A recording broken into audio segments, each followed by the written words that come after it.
जय श्री कृष्ण। आपका भक्ति कथा चैनल पर स्वागत है। आज के इस वीडियो में आप जानेंगे साल 2025 की जितिया व्रत की संपूर्ण जानकारी। वीडियो में आगे बढ़ने से पहले आपसे एक छोटा सा अनुरोध है कि वीडियो को लाइक और चैनल को सब्सक्राइब अवश्य करें। इस चैनल पर आपको हर व्रत से जुड़ी सबसे सटीक जानकारी व्रत से पहले मिलती रहेगी। हमारे हिंदू धर्म में जीवित पुत्रिका व्रत माताओं के लिए विशेष महत्व रखती है। बिहार और उत्तर भारत में इस व्रत को लगभग हर घर में रखा जाता है। जीवित पुत्रिका व्रत को जितिया के नाम से भी जाना जाता है। जितिया व्रत बेहद कठिन होता है क्योंकि इस व्रत में माताएं निर्जला रहती हैं। माताएं ये व्रत पुत्र प्राप्ति, संतान के दीर्घायु एवं उनकी सुख समृद्धि की कामना से इस व्रत को रखती हैं। हर साल आश्विन मास के कृष्ण पक्ष की अष्टमी को जितिया व्रत रखा जाता है। ऐसे में आइए जानते हैं जितिया व्रत की सही तिथि और शुभ मुहूर्त के बारे में। आश्विन माह के कृष्ण पक्ष की अष्टमी तिथि की शुरुआत इस साल 14 सितंबर को सुबह 5:04 से होगा और 15 सितंबर को सुबह 3:06 पर समाप्त हो जाएगी। उदया तिथि के अनुसार जितिया का व्रत 14 सितंबर 2025 को रखा जाएगा और इसका पारण 15 सितंबर 2025 को सूर्योदय के बाद किया जाएगा।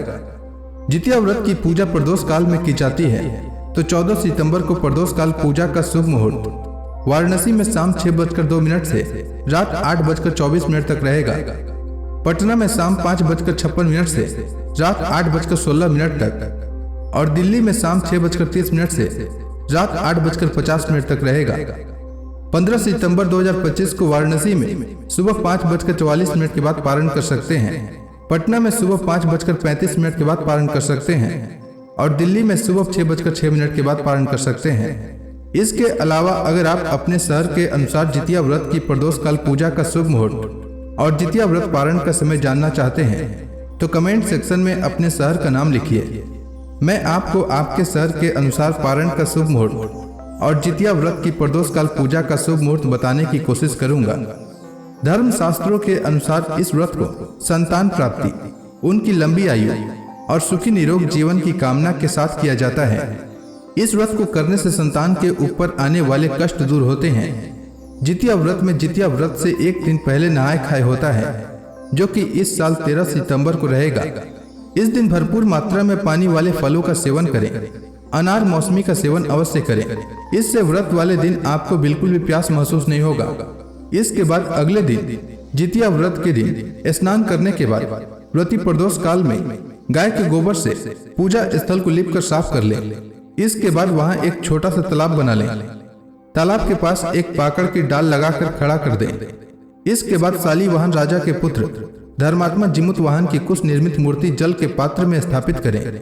इसके बाद उन्हें धूप, दीप, अक्षत और रोली अर्पित करें और उन्हें भोग लगाएं। इसके बाद मिट्टी या गोबर से मादा चील और मादा सियार की प्रतिमा बनाएं। दोनों को लाल सिंदूर अर्पित करें और पुत्र की प्रगति और कुशलता की कामना करें। इसके बाद जितिया व्रत कथा का श्रवण करें। इसके बाद अगले दिन 15 सितंबर को प्रातःकाल स्नान आदि करने के बाद पूजन करें और सूर्योदय के बाद व्रत का पारण करें। पारण का समय और पूजा का शुभ मुहूर्त आप अपने शहर के अनुसार कमेंट सेक्शन में पूछ सकते हैं। अब आइए सुनते हैं जितिया की कथा।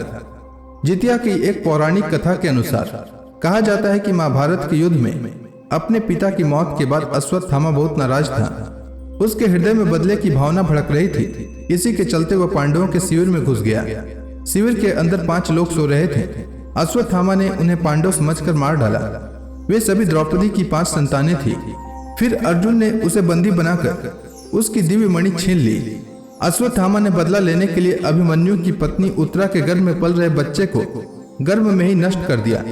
ऐसे में भगवान श्री कृष्ण ने अपने सभी पुण्यों का फल उत्तरा की अजन्मी संतान को देकर उसको गर्भ में फिर से जीवित कर दिया। गर्भ में मरकर जीवित होने के कारण उस बच्चे का नाम जीवित पुत्रिका पड़ा। तब से ही संतान की लंबी उम्र और मंगल के लिए जितिया का व्रत किया जाने लगा। जितिया की एक और कथा के अनुसार गंधर्वराज जिमुतवाहन बड़े धर्मात्मा और त्यागी पुरुष थे।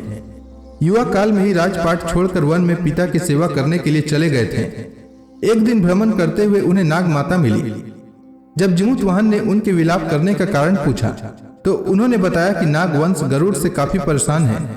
नागवंश की रक्षा करने के लिए नागवंश ने गरुड़ से समझौता किया है कि वे प्रतिदिन उसे एक नाग खाने के लिए देंगे और इसके बदले वो हमारा सामूहिक शिकार नहीं करेगा। इस प्रक्रिया में आज उसके पुत्र को गरुड़ के सामने जाना है। नाग माता की बात सुनकर जिमुतवाहन ने उन्हें वचन दिया कि वे उनके पुत्र को कुछ भी नहीं होने देंगे और उसकी जगह कपड़े में लिपटकर खुद गरुड़ के सामने उस शिला पर लेट जाएंगे जहां से गरुड़ अपना आहार उठाता है। और उन्होंने ऐसा ही किया। गरुड़ ने जिमुतवाहन को अपने पंजों में दबाकर पहाड़ की तरफ उड़ चला। जब गरुड़ ने देखा कि हमेशा की तरह नाग चिल्लाने और रोने की जगह शांत है, तो उसने कपड़ा हटाकर जिमुतवाहन को पाया।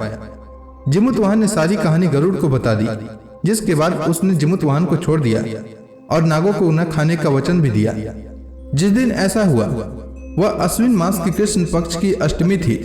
इसलिए गरुड़ भगवान ने जिमुतवाहन को वरदान दिया कि आज के दिन जो भी तुम्हारा पूजन करेगा उसके संतान की सभी संकटें नष्ट हो जाएगी और उसके संतान दीर्घायु हो जाएंगे। इसलिए सभी माताओं को जितिया का व्रत अवश्य करना चाहिए तथा जितिया व्रत की कथा अवश्य सुननी चाहिए। उम्मीद है आपको जितिया व्रत से जुड़ी जानकारी अच्छी लगी होगी। अगर आपको यह वीडियो अच्छी लगी तो इस वीडियो को लाइक करें और इसे ज्यादा से ज्यादा लोगों में शेयर करें और कमेंट सेक्शन में जिमुतवाहन भगवान की जय लिखना न भूलें। वीडियो को देखने और लाइक करने के लिए आपका धन्यवाद।